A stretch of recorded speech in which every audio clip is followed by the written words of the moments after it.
This week, we're all about Darth Vader, Father's Day approaches, and more.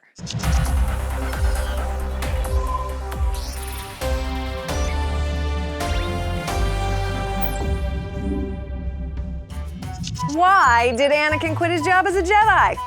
He was feeling burned out. Why doesn't Darth Vader have a dad bod? Anyone know? He's not really a father figure. That's right, you've been a great audience. Tip your servers, let's get to the news. Obi-Wan Kenobi and Darth Vader are back in comic form. Earlier this week, we got our first look inside the pages of Marvel's Obi-Wan #2 and Darth Vader #24. In the first, Master Qui-Gon Jinn returned in a story from the distant past when Kenobi was but a learner himself. Then in the latter, the Emperor's fist, Darth Vader teamed up with Sabe to infiltrate the Empire. There's one thing he hates more than sand, it's people messing with refugees from the sandy world of Tatooine. For a closer look at those comics and more, turn the page on StarWars.com/thisweeknow. Father's Day is this weekend, and as usual, StarWars.com has a Father's Day gift guide filled with cufflinks that look like Boba Fett, a book on parenting advice appropriately titled, I am your father. You heard that in Vader's voice too, right? And much more. But what Dad really wants is for you to stop getting sick in his car. Stop stealing his stuff. And just give him like 5 seconds where someone isn't chasing you, you know? Your dad DeLorean will appreciate it.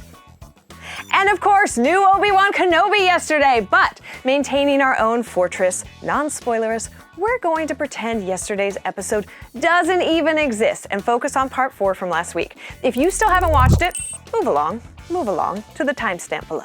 Okay, what is up with the Empire and their collection of teeny tiny binders? First with Grogu, now little Leia gets captured by the third sister Reva, and the Imperials just so happen to have binders in exactly the size of her itty bitty wrists. I don't care if they're planning ahead here. Or their tomb to the fallen Jedi that included a youngling still wearing his practice helmet. Last week's showcase, Leia's formidable nature versus Reva's terrifying calm in a scene that ratcheted up the intensity off the charts. Indira Varma's double agent Tala came in with blasters blazing and nerves of Durasteel. Not literally, but you get it. The women of the Obi-Wan Kenobi series are as fierce as they come, and Obi-Wan got a little closer to forgiving himself and finding his way back after a daring rescue mission inside Fortress Inquisitorius, which included 2 Force wielders sort of stacked up in a trench coat. There's just one episode left in the Obi-Wan Kenobi limited series, dropping next Wednesday exclusively on Disney+, and we cannot wait. All roads lead back to Darth Vader. We recently sat down with Obi-Wan Kenobi director Deborah Chow and stars Ewan McGregor and Hayden Christensen to talk about why Kenobi's former apprentice needed to make an appearance in the new series. Here's what they had to say.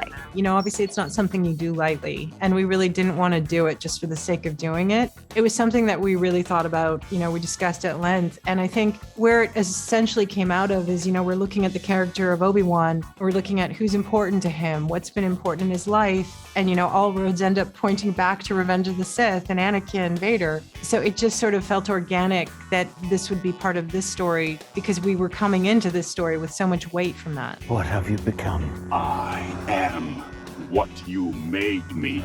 Obi-Wan loves Anakin like a brother, and the fact that he's lost him, it's like losing somebody to the dark side must be like losing somebody to death before they've died, And I think on top of the loss and the grief that he feels on that, he also has a sense of guilt about it, that he didn't stop it from happening and that he was Anakin's master and that he should have been more aware of what was happening and helped Anakin to choose the different path. So I think he feels very, very guilty about it as well. His ideology has changed so much, and obviously his physicality has changed so much. The mindset is just very dark. He's consumed by a lot of very negative feelings and emotions, and that's what fuels his dark side abilities. Thank you all for sharing your insights. That's it for this week, but for more on these stories and other news from around the galaxy, check out StarWars.com. And be sure to join us right here for This Week in Star Wars every Thursday. Thanks for watching, and may the Force be with you.